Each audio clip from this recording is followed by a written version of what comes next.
வணக்கம். நமக்கு எண்கணி ஞானத்தையும் வேத ஜோதிட ஞானத்தையும் ஆன்மீக ஞானத்தை வழங்கிய அனைத்து குருமார்களுக்கும் நன்றி என்ற அதே வேளையில் இது ஒரு ஜோதிட விளக்க வீடியோ விருப்பம் உள்ளவர்கள் தொடர்ந்து பார்க்கலாம். நமது 18VUR யூடியூப் சேனலை சப்ஸ்கிரைப் பண்ணியிருக்கின்ற அனைத்து தோழர்களுக்கும் நமது நன்றிகள். ஒரு கேள்வி, எனக்கு எப்போ திருமணம் நடக்கும்? எல்லாரும் சொல்றாங்க மாங்கல்ய தோஷம் இருக்குன்னு. என்ன செய்ய முடியும்? What we can do? ஒண்ணுமே செய்ய முடியாதுங்க.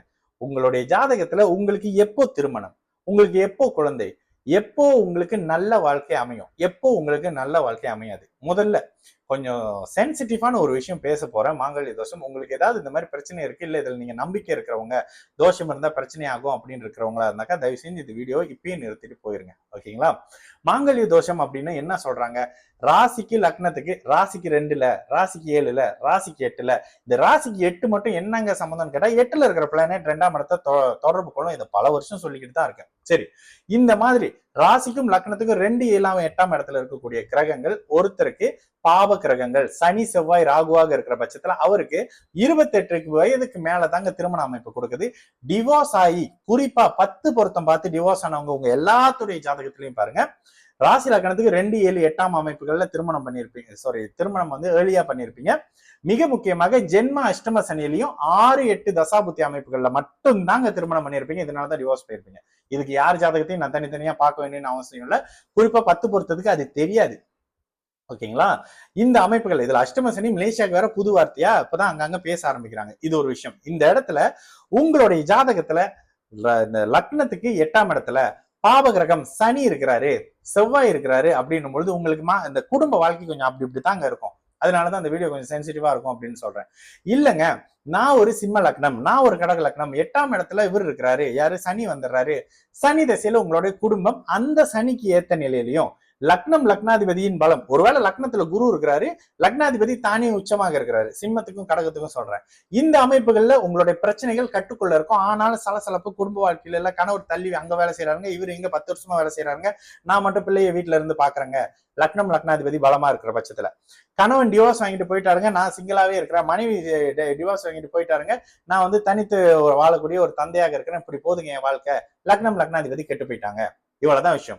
உங்களோட வலி, உங்களோட பிரச்சனைகள், உங்களுடைய சந்தோஷங்கள், உங்களுடைய வருமானங்கள், இது எல்லாமே உங்களுடைய லக்னத்தை பேஸ் பண்ணிருக்கு. லக்னம் எவ்வளவு தாங்கும்? 100 கிலோ தங்கத்தை தூக்கி சுமக்கக்கூடிய லக்னமா, இல்ல 10 வெள்ளி கொடுத்தானே அதை எடுத்து போய் அப்பயே சாப்பிட்டு எப்படி முடிக்கணும்னு நினைக்க லக்னமா? இந்த லக்னம் உங்களை முடிவு பண்ணுது. எப்படி ஒருத்தர் கோடி கணக்குல பணம் சேர்க்கிறாரு, எப்படி ஒருத்தர் கையில 50 வெள்ளி இருந்தா உடனே அன்னைக்கு ராத்திரியே போய் குடிச்சிட்டு வந்துடுறாரு, இது லக்னம் டிசைட் பண்ணுது. ஓகேங்களா? இந்த அமைப்புகள்ல தோஷம்னு வரும்போது அதை கழிக்கணும்னு ஒருத்தர் வருவாரு. இதுல வேற இந்த நட்சத்திர பொருத்தம், நட்சத்திரத்துல ஜாதகம் பார்ப்பாங்க சில பேர்.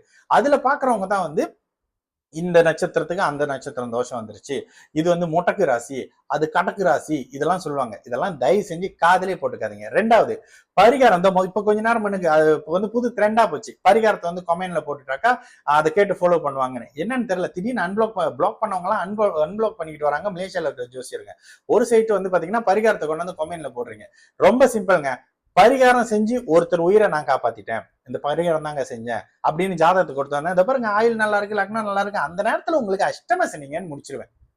சிம்பிள். ஒருத்தர் இந்த இடத்துல இந்த பூஜை பண்ணிட்டேன் காப்பாத்திட்டேன் அப்படின்னா, நான் இன்னொரு விஷயம் சொல்றேன். ஐசியூல ஒருத்தர் இருக்காருங்க, அவருக்கு 80 வயசு ஆச்சு, ஃபேமிலில இருந்து எல்லாம் வந்து பாத்துட்டு போங்கன்ட்டாங்க. அவருக்கு ஒரு பரிகாரம், அவருக்கு ஒரு மாலை, அவருக்கு ஒரு கல்லு, அவருக்கு ஒரு யாகம் நடத்தி அவரை காப்பாத்தி 100 வயசா நிமித்தி நிப்பாட்டுங்க. இதை தான் நான் கேட்கிறேன். ஏன் கமெண்ட்ல இது பண்ணிட்டு ஓடிடுறீங்க ஃபேக் ப்ரொஃபைல்ல இருந்து? அப்போ இந்த தோஷம், இந்த பரிகாரம், இதெல்லாம் யாருக்கு? முதல்ல பூசாரிக்கு, 2வது அவரு உங்களோட மனசுக்கு ஆறுதல். அம்மா, இன்னொன்னு இந்த ஜோசியக்காரங்களுடைய டார்கெட் பேரண்ட்ஸ். பிள்ளை செத்து போயிடுவான், பிள்ளைக்கு கல்யாணம் டிவோர்ஸ் ஆயிரும். இந்த கல்யாணத்தை அவருக்கு கல்யாணம் பண்ணி வச்சீங்கன்னாக்கா இந்த மாப்பிள்ளை செத்து போயிடுவாரு, பொண்ணு செத்து போயிடும். மூல நட்சத்திரத்துக்கு மாமனார் இல்ல, ஆயுள் நட்சத்திரத்துக்கு ஆயுள் இல்ல, பூரணம் கழுத்துல நூலாடாது. முட்டாள்களும் பைத்தியக்காரங்க மட்டும்தான் இந்த பாட்டு பாடிக்கிட்டு இருப்பானுங்க. அவனுங்கிட்ட ஜோசியம் பார்க்காதீங்க. பாட்டு பாடுறவங்க கிட்ட, இது ஒரு 3 வருஷமா சொல்றேன்னு நினைக்கிறேன், பாட்டு பாடுறவங்க கிட்ட இது பார்க்காதீங்க. இவர் கொடுத்தார் அவர் தடுப்பார், அவர் கொடுத்தார் இவர் எடுப்பார். இந்த கதெல்லாம் வேலையாவாதுங்க. உங்களுக்கு என்ன ஜோசியத்துல கிடைக்குமோ அதுதான் கிடைக்கும். ஒருத்தர் அரசரா இருக்கிறாரு, அவருடைய ஜாதகத்துல சிம்மம் சிம்மாதிபதி பலம் நல்ல தசை நடக்குது.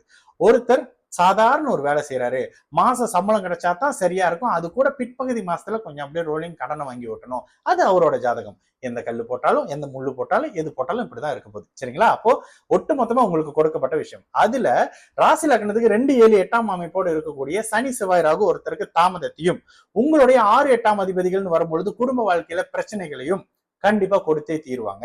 இதை எப்படி தாங்குறீங்கன்ற விஷயம் தான். இதனால இந்த வாழை மரம் வெட்டுறது, தோஷம் கழிக்கிறது, மோஸ்ட்லி டிவோர்ஸ் ஆன பல ஜாதகத்துக்கிட்ட இன்னைக்கு ஒருத்தர்கிட்ட சொன்னேன், இதே கல்யாணத்தை 2034க்கு மேல பண்ணிருக்கலாமே, இதையும் வீடியோவா பண்ணிருக்கோம். எப்ப பப்ளிஷ் பண்றாங்கன்னு தெரியல, யூடியூப்ல வரும். இந்த திருமணத்தை தள்ளி பண்ணியிருந்தாலே இருக்கும், ஏன் 6, 8 தசையில போய் திருமணம் பண்ணீங்கன்னு கேட்டேன். 6, 8 தசை தாங்க பிரச்சனை, அஷ்டம சனி ஜென்ம சனி தாங்க பிரச்சனை. இந்த அமைப்புகள்ல தயவு செய்து திருமணத்தை வைக்காதீங்க. சிம்ம ராசிக்காரங்களா, மீன ராசிக்காரங்களா, 6, 8 தசை நடக்குதா கண்ணை மூடிட்டு சொல்லிடலாம். சரிங்களா? இந்த அமைப்புகள் இருக்கும். தயவு செய்து இந்த திருமண விஷயங்கள்ல இந்த மாங்கல்ய தோஷம், அந்த தோஷம், இந்த தோஷம், இவ்வளவு நாள் கேது நல்லது சிவர் கேது கொடுத்தாரு, இவருக்கு கிடப்பா, எல்லாத்துக்கும் நீங்க போடலாம். குரு கொடுத்தாரு எவர் தற்பார் போட்டுக்கலாம், சனி கொடுத்தாரு எவர் தற்பார் போட்டுக்கலாம், ராகு ஒரு கொடுப்பார் இல்லை, சனியை போல் கொடுப்பார் இல்லை, புதனை போய் கொடுப்பார் இல்லை, எல்லாத்துக்கும் பாட்டு பாட நல்லா இருக்குங்க, ஆனா பலன் வராது. சரிங்களா? நல்லது நடக்கும். எல்லோரும் நல்லா இருப்போம். வணக்கம்.